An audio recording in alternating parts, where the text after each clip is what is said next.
ఈరోజు ఇంట్లో టిఫిన్ వచ్చేసేసి దోశ అనమాట.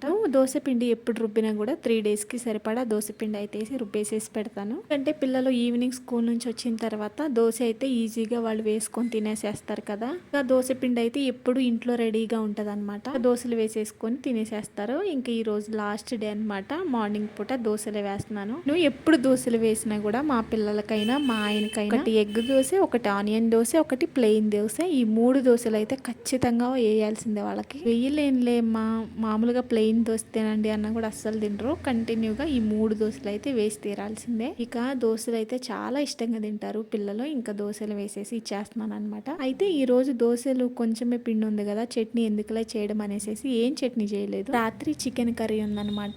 దోశలో చికెన్ కర్రీ వేసేసుకొని తినేసేయమని చెప్పాను. ఇంకా ఇది 3వ రోజు పిండి కాబట్టి ఎక్కువగా పులుస్తుంది అనేసి నేను ఆనియన్ దోశ కానీ ఎగ్ దోశ కానీ ఏం వేయట్లేదు. ప్లెయిన్ దోశలే వేసి ఇచ్చేసేస్తున్నాను అనమాట. వాళ్ళైతే తినడానికి రెడీ అయిపోయారు. ఇక ఇనుప ప్యాన్ పెట్టుకున్నాను కదా, ఇక దాని మీద అయితే దోశలు చాలా పల్చగా వస్తున్నాయి అనమాట.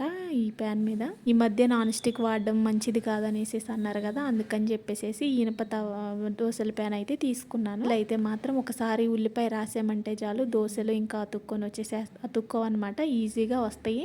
ఇక పిల్లలకైతే దోశలు వేసేసి చికెన్ కర్రీ వేసి ఇచ్చేసాను. వాళ్ళకి స్కూల్ టైం అవుతుంది కదా, వాళ్ళైతే తినడానికి వెళ్ళిపోయారు. ఇంకా ఇవేమో ఒక 4 చేపల ముక్కలు తీసాను మొన్న మా ఆయన చేపలు తెచ్చిన రోజు. వాటిని ఈ రోజు పప్పు వండేసేసి చేప ఫ్రై చేయమని చెప్పి మా చిన్నోడు చెప్పాడు. వాడి కోసం అనేసి వీటిని మ్యారినేట్ చేస్తున్నాను కదా, ఇంకా మసాలా పడుతుంది అనేసి చేపలకి మసాలా పట్టించేసి ఫ్రిడ్జ్లో అయితే పెట్టేశాను. ఇంకా పిల్లలకి లంచ్లోకేమో పులిహోర చేసాను అనమాట, నిమ్మకాయ పులిహోర. మధ్యాహ్నం వచ్చినప్పుడు కర్రీ చేసేయచ్చు అనేసి వాళ్ళకి బాక్స్లోకి పులిహోర పెట్టేశాను. రైస్ ఉడికిపోయింది. ఇంకా తాలింపు వేసేసి నిమ్మకాయ పిండేసేసి అది కలిపేసాను అనమాట. పులిహోర అయిపోయింది. ఇంకా పిల్లలకి బాక్సులు కూడా పెట్టేసేసాను. పులిహోరలోకి చికెన్ కర్రీ కలిపి తింటే చాలా బాగుంటుంది. ఎంతమందికి ఇష్టమో కామెంట్ చేయండి. ఇంకా స్కూలుకి కాబట్టి ప్లెయిన్గా పులిహోరే పెట్టేసేసి పంపించేశాను.